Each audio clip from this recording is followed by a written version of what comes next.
Hey guys, this is Mr. V over here. I'm doing a book review today. I'm doing a book review for Psycho by Robert Bloch.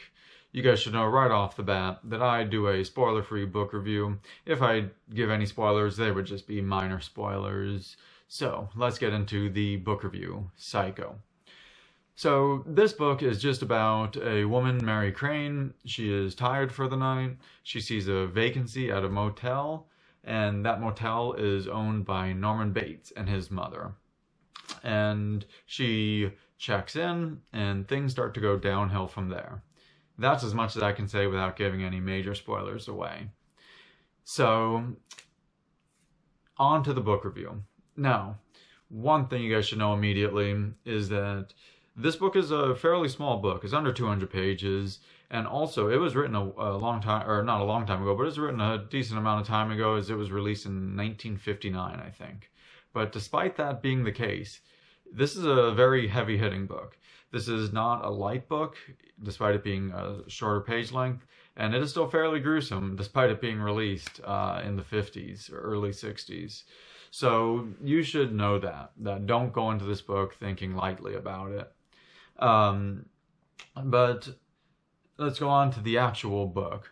One thing Robert Bloch does well is he sets the tone immediately. Within the first chapter or two chapters, you know exactly who the main characters are. You know who Norman Bates is. You know who the mother is. You know who Mary Crane is. You know who, I think it's her fiance or boyfriend, Sam. The last name's, I'm blanking on the last name, and you know who her sister is.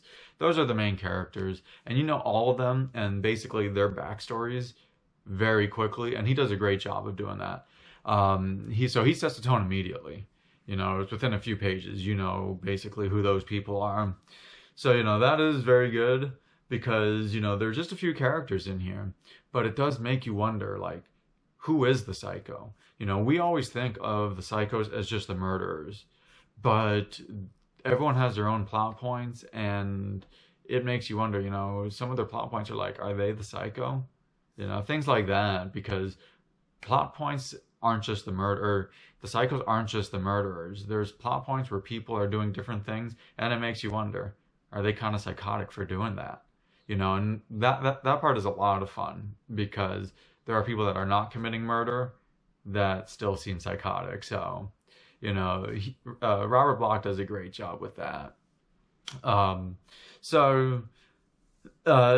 The other point I was going to say is that he does a great job of, he will sometimes be in a third-person point of view and other times be in a first-person point of view. So you know what's going on in the story, because he will display it in a third-person point of view, but then he will switch to a first-person point of view, so you know what's going on in their thoughts. Like, just a quick example is one person is lying, but then it seems like he's going to be caught lying, so that person has to determine, will they continue to lie or will they stop? You know, and then he switches the tone very quickly, and you're in that person's head and like thinking, that person wonders, do I continue to lie? What happens if I continue to lie? Things like that. So Robert Bloch does a great job with that. Now, one of the biggest downfalls for this book, though, is that a lot of the book seems pretty obvious. You know, not all of it seems obvious, but a lot of it seems pretty obvious, where it's like, it looks like it was going one way, and then it goes that way. You know, but he does still add a few twists in there. So not everything is obvious. He still adds some twists, and it does make you wonder where it's going to go. But some of the things seem obvious, and then it does happen. At least that was for me. Maybe it's because I've seen the movie. But, you know, some of it does seem obvious, and I would say the absolute biggest downfall, though, is that it does drag at points. Despite it being a short book, it can drag. Because he will start the chapter out amazingly, and you are so curious about what's going to happen. It's high intensity, and then certain parts just drag to where you wonder, when is that situation going to end?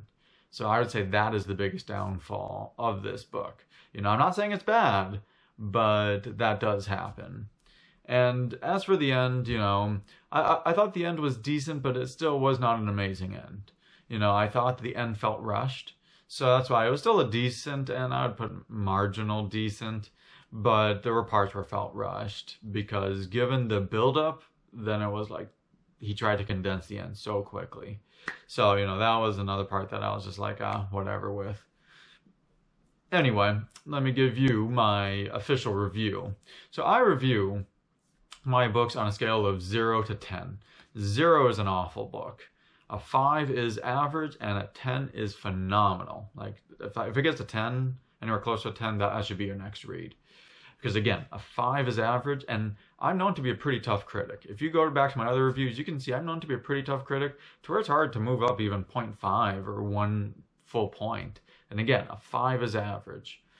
So, I would rate this book. This one was tough to rate, but I would rate this book a 5. And that is an average rating, I'd rate it a 5, maybe slightly higher than a 5. I felt this book was just slightly higher than an average because the main point was that while it was entertaining, it did drag at points.